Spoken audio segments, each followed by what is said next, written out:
Нашего отважного земляка, сражавшегося в рядах Белорусского фронта.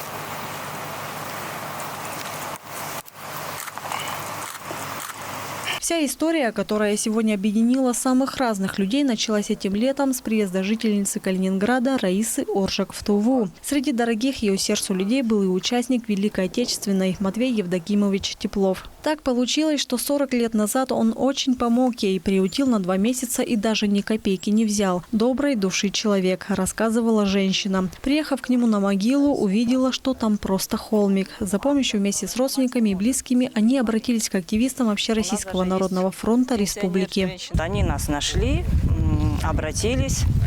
И мы вместе выехали, посмотрели, а потом, так скажем, бросили клич среди наших знакомых, друзей, наших активистов, сказали, давайте общими усилиями мы восстановим этот памятник. В принципе, вот за 2 месяца, потому что это надо было собрать денежные средства, это надо было заказать памятник. А за 2 месяца мы эту работу проделали. Также параллельно мы начали искать родственников, близких Матвея Евдокимовича. Через Бессмертный полк, через сайт мы обратились.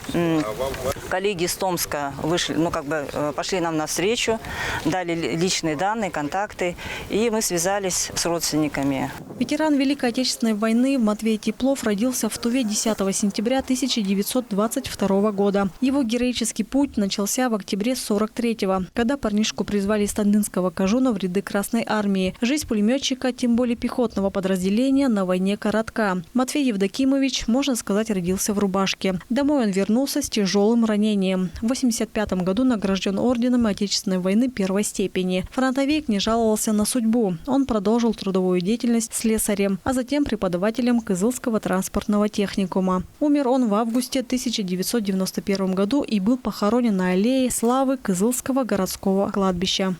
Установили не просто памятник. Сегодня мы установили справедливость. Отдать дань уважения нашему земляку, ветерану Великой Отечественной войны – почетная миссия для всех нас.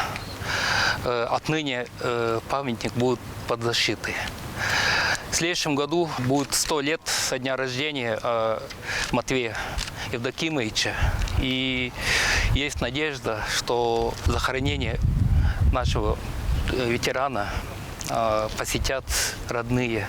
На просьбу помочь увековечить память ветерана откликнулась и председатель регионального союза журналистов, один из активистов, членов ОНФ в Туве Эльвира Лифанова, которая взяла на себя все хлопоты по изготовлению памятника. Свою пассивную лепту внесли общественники, волонтеры, активисты и, конечно же, люди в погонах.